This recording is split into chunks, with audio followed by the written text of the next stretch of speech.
विद्यार्थी मित्रांनो, नमस्कार. मागील पाठामध्ये तुम्ही जीवनामध्ये कितीही संकट आले तरी त्याला न डगमगता यशाची उच्च शिखरे ही पादाक्रांत केली पाहिजे, हा अतिशय महत्त्वपूर्ण संदेश तुम्हाला अरुणिमाची गोष्ट या पाठातून मिळाला. आज आपण पुढील पाठाकडे वळणार आहोत. तत्कालीन भारतीय सुशिक्षित विचारवंतांनी आपल्या लेखणीद्वारे जी वैचारिक जनजागृती केली, किंबहुना आपल्या आचरणातून त्यांनी समाजाला जो वस्तुपाठ घालून दिला, जो आदर्श दिला, त्यामध्ये महर्षी धोंडो केशव कर्वे यांनी जे सामाजिक योगदान दिलेलं आहे हे फार मोठं आहे. भारताला राष्ट्रीय स्वातंत्र्य तर मिळालं होतं, परंतु संपूर्ण स्वातंत्र्य हवं असं त्यांना जाणवत होतं, वाटत होतं. आणि म्हणूनच त्या ठिकाणी त्यांनी स्त्रियांसाठी शिक्षण संस्था सुरू करण्याचं जे ध्येय आहे ते अंगीकारलं. भारतातील स्त्री ही गुलाम आहे. गुलामगिरीला ती आपला दागिना मानते, परंतु शिक्षणाशिवाय तिला गुलामीचं भान येणार नाही. आणि म्हणूनच स्त्रीने शिकलं पाहिजे, शिक्षित झालं पाहिजे असं त्यांना वाटायचं. हे कार्य करणं खूप अवघड होतं. हे असिधारा व्रत पूर्ण करण्याचा निश्चय त्यांनी मनाशी केला. त्या ठिकाणी अनंत अडचणी त्यांना येणार होत्या, परंतु समाजाचा रोष पत्करून स्त्री ही शिकली पाहिजे, स्वतंत्र झाली पाहिजे आणि स्वाभिमानी झाली पाहिजे, यासाठी तर त्यांनी हे पाऊल उचललं होतं. आणि म्हणूनच आज आपण त्यांचा कर्ते सुधारक कर्वे हा पाठ जाणून घेणार आहोत. या पाठाचे जे लेखक आहे डॉक्टर शिरीष देशपांडे यांच्याविषयी आपण माहिती घेऊया. प्रसिद्ध कवी आणि लेखक एप्सिलॉन ये सखे ये, स्वातंत्र्याचे मृत्यूपत्र हे कविता संग्रह, राजा शहाजी ही महाकादंबरी, शिवछत्रपती ही पटकथात्मक कादंबरी, अरण्यकांड, प्रचारक, पंचम स्तंभ, जन्मभूमी, पाताळ यंत्र इत्यादी कादंबऱ्या, शून्यपूर्ण हा एकांकिका संग्रह असे चौफर लेखन प्रकाशित आहे. महाराष्ट्राबाहेर बडोदा येथील प्रादेशिक साहित्य संमेलनाचे तसेच वणी येथील 66व्या विदर्भ साहित्य संमेलनाचे ते अध्यक्ष होते. त्याचप्रमाणे नाथीबाई दामोदर ठाकरसी या महाविद्यालयात मराठी विभागाचे प्रमुख म्हणून देखील त्यांनी काम बघितलेलं आहे. आज आपण त्यांचा चरित्रपर पाठ जाणून घेऊया. महर्षी धोंडो केशव कर्वे यांचा जन्म रत्नागिरी जिल्ह्यातील शेरावली या गावात झाला. हा मुलगा जन्मताच भारतरत्न म्हणून गणला गेला नाही. आपल्या जगत्या आयुष्यात हाल अपेष्टांची तमा न बाळगता एखादा मनुष्य केवढे अलौकिक कार्य करू शकतो त्याची मिसाल म्हणजे डॉक्टर धोंडो केशव कर्वे. 1958 साली त्यांना हा पुरस्कार मिळाला. मित्रांनो, कला, साहित्य, विश्वशांती, क्रीडा, विज्ञान या क्षेत्रामध्ये अतुलनीय अशी कामगिरी करणाऱ्याला हा पुरस्कार दिला जातो. आणि आपल्या सर्वांना अभिमान वाटेल अशी गोष्ट आहे की आपल्या महाराष्ट्रात पहिलाच हा पुरस्कार महर्षी धोंडो केशव कर्वे यांना मिळाला. त्यानंतर पंडिता रमाबाई आणि ईश्वरचंद्र विद्यासागर हे दोन त्यांचे आदर्श होते. त्यांच्या जीवनकार्यातून त्यांना प्रेरणा मिळाली. ईश्वरचंद्रांनी पोथ्यांचा पिट्ट्या पाडून विधवा विवाह होऊ शकतो हे दाखवून दिले. पंडिता रमाबाई यांनी देखील देश व देशाच्या बाहेर असलेल्या स्त्रियांची परिस्थिती जाणून अन्यायकारक चालीरीती, रूढी याविरुद्ध आवाज उठवला. स्त्री शिक्षणाला त्यांनी चालना दिली. त्या काळामध्ये महर्षी धोंडो केशव कर्वे यांनी फार मोठे धाडस केले. समाजाला न रुचणारी ती गोष्ट होती, पण समाज जर बदलायचा असेल तर हे परिवर्तन झाले पाहिजे असे कर्व्यांना ठामपणे वाटत होते. त्या काळात धोंडो केशव कर्वे यांनी स्वतः एका विधवेशी विवाह करून समाजाला एक वस्तुपाठ घालून दिला. वस्तुपाठ घालून देणे म्हणजे एक आदर्श घालून दिला आणि त्यामुळे त्यांना बोलायची कोणास सोय उरली नाही. सुरुवात त्यांनी स्वतःपासून केली आणि म्हणूनच आधी आचरिले मगच सांगितले अशा प्रकारे इतरांना न साधणारे कार्य त्यांना करायचे होते आणि म्हणूनच त्यांनी सुरुवात ही स्वतःपासून केली. डॉक्टर महर्षी धोंडो केशव कर्वे हे पुण्याच्या फर्ग्युसन कॉलेजमध्ये गणित विषय शिकवत. गणिताचा नेमकेपणा आणि अचूकपणा हा त्यांच्या विचारांमध्ये देखील होता. त्यांनी सुरुवातीला अनाथ बालिकाश्रम याची मुहूर्तमेढ रोवली. आपल्या कार्याचा प्रारंभ त्यांनी तेथून केला. पुढे त्याचे हिंगणे येथे स्थलांतर करून स्त्री शिक्षण संस्था असे नामांतर केले. यासाठी पैसा निधी त्यांनी जमविला. मैलोनगंटी लांब असलेल्या आश्रमात ते पायी जात. घरात आवश्यक तेवढे खर्च करत. आपल्या कमाईतून थोडेसे पैसे घरासाठी वापरत. उरलेला पैसा समाजकार्यासाठी वापरत. समाज सुस्वरूप करण्याची जिद्द होती, पण त्या जिद्दीने त्यांच्या कुटुंबाला कुठेही कुरूप केले नाही. कुटुंबानेही त्यांच्या या कार्याला साथ दिली. त्यांच्यामध्ये स्थितप्रज्ञाची लक्षणं होती. त्यांना जर कुठे जेवावे लागले तर ते पैसे काढून ताटाशेजारी ठेवत. यावरून बोलके सुधारक असण्यापेक्षा करते सुधारक ते का होते हे आपल्याला कळते. मित्रांनो, समाजकार्य करताना अशा प्रकारे स्वतः पैसा खर्च करून ते उदरनिर्वाहासाठी अतिशय क्षुल्लक पैसे स्वतःजवळ ठेवत असत.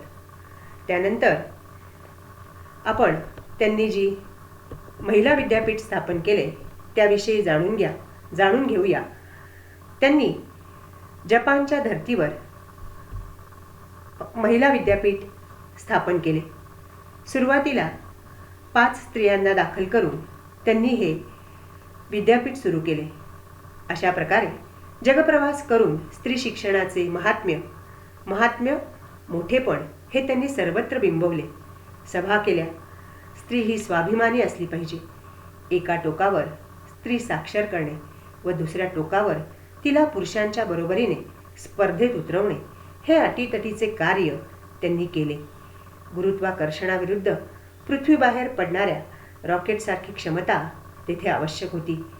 अतिशय अवघड शिवधनुष्य त्यांनी पेलले.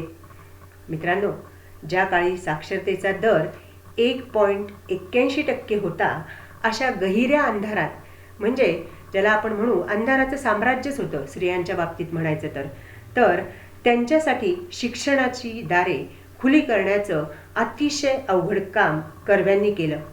हळूहळू एका बीजाचं रूपांतर आता एका वृक्षात होऊ लागलेलं होतं. सर्व ठिकाणी अशा प्रकारच्या शिक्षण संस्था या सुरू होऊ लागलेल्या होत्या. एकूणच भारताचे अर्धांग ज्या स्त्रिया आहेत त्या जर अनपढ राहिल्या, अशिक्षित राहिल्या तर देश अर्धांग वायूसारखा होईल. आणि म्हणूनच एका बाजूला आपण तिला वाङ्मयाची जननी म्हणतो आणि दुसरीकडे निरक्षर ठेवतो. हा अतिशय चीड आणणारा विरोधाभास कर्व्यांना घालवायचा होता. समोरील छायाचित्रात तुम्हाला एक दुसरं छायाचित्र दिसतं आहे. तो फोटो आहे सर विठ्ठलदास ठाकरसी यांचा. त्यांनी त्या काळामध्ये कर्व्यांच्या कार्याने प्रभावित होऊन त्यांच्या या स्त्री शिक्षणाच्या कार्यासाठी जवळजवळ 15 लाख रुपये देणगी त्या काळात दिली. आणि वरती तुम्हाला त्या विद्यापीठाच्या इथे नाव पण दिसतंय बघा, श्रीमती नाथीबाई दामोदर ठाकरसी. एकूणच आज आपल्याला असं दिसत आहे की आज महिला खऱ्या अर्थाने शिकताना दिसत आहे. परंतु जोपर्यंत पुरुष खऱ्या अर्थाने शिकत नाही तोपर्यंत त्यांच्यावरील अत्याचार थांबणार नाही. ज्यावेळेस स्त्रियांनाही भावना आहेत, आकांक्षा असतात, हे जेव्हा त्या पुरुषाला समजेल तेव्हा तो खऱ्या अर्थाने शिक्षित होईल. घरामध्ये आपल्या पत्नीशी, आपल्या आईशी, आपल्या बहिणीशी वागताना त्याने अशा प्रकारे त्यांच्या भावनांचा विचार करणं हे अतिशय गरजेचं आहे. पुढील छायाचित्रामध्ये तुम्हाला महर्षी धोंडो केशव कर्वे डॉक्टर CV रामन, त्याचप्रमाणे काही विद्यार्थी तसेच इतर काही मान्यवर त्या छायाचित्रात दिसत आहे आणि त्या ठिकाणी पदवीधारक विद्यार्थिनींचा जो पदवीदान समारंभ होतो आहे त्याचं छायाचित्र या ठिकाणी दाखवलेलं आहे आणि त्या काळामध्ये या पदवीधारक विद्यार्थिनींची मिरवणूक ही काढली जात असे आणि त्यात सहभागी झालेल्या विद्यार्थ्यांना अशा प्रकारे त्यांच्या गुणांचा गौरव केला जात असे आणि म्हणूनच अशा प्रकारे कर्ते सुधारक यांनी केलेलं कार्य हे कधी पूर्णत्वात जाणार आहे तर ज्या वेळेस पुरुष हा शिक्षित होणार आहे अशा वेळेस त्यांचं कार्य हे त्या ठिकाणी पूर्ण होणार आहे आणि म्हणूनच आपण त्यांनी या केलेल्या कार्याची जाण ठेवून आपण नक्कीच त्यांच्या या कार्यासाठी आपण त्यांना वंदन केले पाहिजे. त्यांच्या या खडतर प्रवासामध्ये समाजाबद्दल देखील कर्वे हे क्षमाशील होते. त्यांना समाजातील छळवादी वृत्तीचा आधीपासूनच मित्रांनो अंदाज होता. समाजाने केलेल्या धक्काबुक्कीत अण्णासाहेबांचे कपडे फाटत. रोज त्यांना आपला शर्ट नाहीतर कोट जिथे फाटला तिथे शिवून घ्यावा लागत असे. फाटके कपडे ते वापरत नसत. गावातील सुशिक्षित समजल्या गेलेल्या लोकांनी ससे होलपट चालवली. ससे होलपट चालवणे म्हणजे खूप त्रास देणे. तरी कर्व्यांनी न त्यांना शिव्याशाप दिले ना आपल्या कार्यातून कर्वे विचलित झाले. जसे संत ज्ञानेश्वरांचाही छळ झाला होता पण त्यांच्या साहित्यात ते कुठेही उमटले नाही. असं म्हणतात मित्रांनो, जया अंगी मोठेपण तया यातना कठीण. अशा प्रकारे प्रवाहाच्या दिशेने सगळेच जण जात असतात पण जे प्रवाहाच्या विरुद्ध दिशेने जातात त्यांना मात्र मार्गात आलेल्या ज्या अडीअडचणी असतात, संकट असतात, त्यांचा सामना हा करावाच लागतो. अशी अनेक उदाहरणं या ठिकाणी आपल्याला घेता येतील. आता आपण महर्षी कर्वे यांचा जो पाठ अभ्यासला आहे त्या पाठाच्या संदर्भात किंवा त्या पाठामध्ये जे काही शब्द आलेले आहे ते आपण जाणून घेणार आहोत. टिचणे याचा अर्थ भरून येणे. साधारणपणे हा एक प्रसंग लेखकाने या ठिकाणी सांगितलेला आहे की 105व्या वर्षी जेव्हा धोंडो केशव कर्वे यांचं निधन झालं तेव्हा त्याच्या आजोबांचे डोळे हे टिचले. कळत्या वयातही लेखकाला ते उमगले कारण एखादी व्यक्ती नातेवाईक नसताना देखील जेव्हा अशा प्रकारची बातमी ऐकून डोळे टिचतात, डोळे भरून येतात तेव्हा नक्कीच त्या व्यक्तीचं कार्य हे अलौकिक असलं पाहिजे हे दिसून येतं. त्याचप्रमाणे प्रछन्न याचा अर्थ छुपा.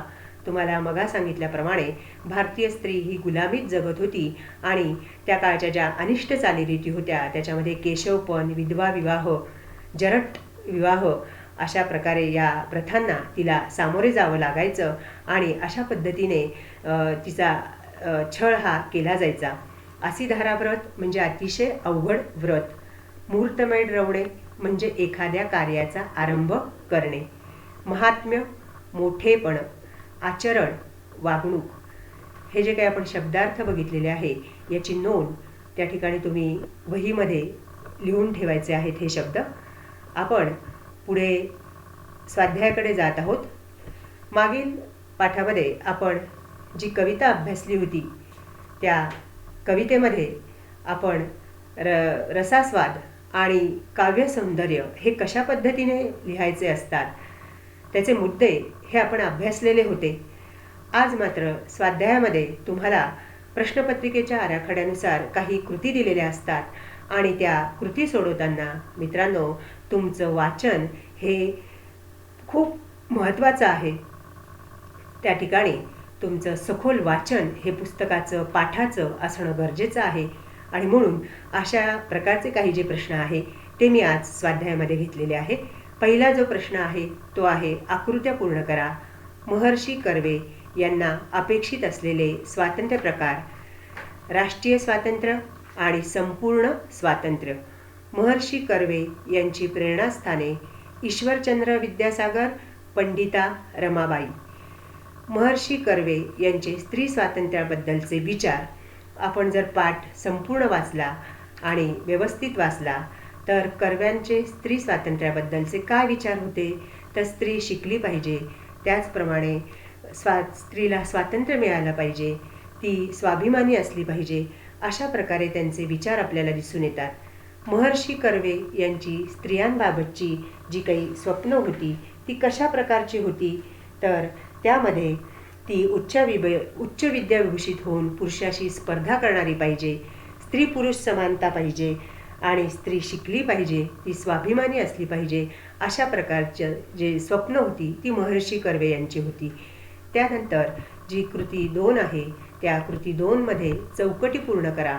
लेखकाच्या मते दुसऱ्याच्या दुःखात दुःखी व सुखात सुखी होणारा अविचल, आपण पाठाचं सखोल वाचन केलं तर आपल्याला हा शब्द पटकन लक्षात येईल, कारण तुम्हाला त्यामध्ये वरती पॅरेग्राफ दिलेला असतो। तुम्हाला एखाद्या धड्यातला जो मुद्दा आहे, परिच्छेद आहे, तो त्या ठिकाणी तुम्हाला दिलेला असतो आणि त्याच्यातून पाहून तुम्हाला उत्तर लिहायचे असतात, किंबहुना परिच्छेदा न देता सुद्धा तुम्हाला अशा प्रकारची उत्तरं लिहावी लागतात। तेव्हा मात्र तुमची कसोटी असते आणि म्हणूनच पाठाचं नेहमी सखोल वाचन असणं फार गरजेचं आहे। कर्वे यांना लोकमानसाने दिलेली पदवी महर्षी। कृती 3 जी आहे पुढे त्यामध्ये पाठाच्या आधारे वाक्य पूर्ण करा। स्त्रीने स्वातंत्र्य कमवावे असे वाटणे म्हणजे खडकावर डोके आपटण्यासारखे होय। समाजाविरुद्ध विद्रोह केला तर समाज गिळायला, विद्रोह जो करतो त्यास गिळायला कमी करणार नाही। अशा प्रकारे आपण या पाठामध्ये ज्या कृती अभ्यासल्या त्या कृतींसाठी पाठांचं जे सखोल वाचन आहे हे असणं फार गरजेचं आहे। एकूणच आज आपण कर्ते सुधारक कर्वे हा जो पाठ अभ्यासला, या पाठामध्ये कुटुंबातला पुरुष शिकला तर कुटुंबातील एका व्यक्तीचा विकास होतो, मात्र स्त्री शिकली तर त्याचा परिणाम संपूर्ण कुटुंबावर होतो। अखंड कुटुंब शिक्षित होते हे आपणही ओळखलं पाहिजे आणि आपणही आपल्या घरातली स्त्री, मग ती बहीण असो, पत्नी असो, आई असो, किंबहुना सगळ्याच स्त्रियांचा आपण आदर केला पाहिजे आणि तिला पुरुषांच्या बरोबरीने स्थान दिले पाहिजे। हेच आपल्याला या पाठातून सांगितलेले आहे आणि तरच पुरुष शिक्षित होईल असं म्हटलेलं आहे। धन्यवाद। जय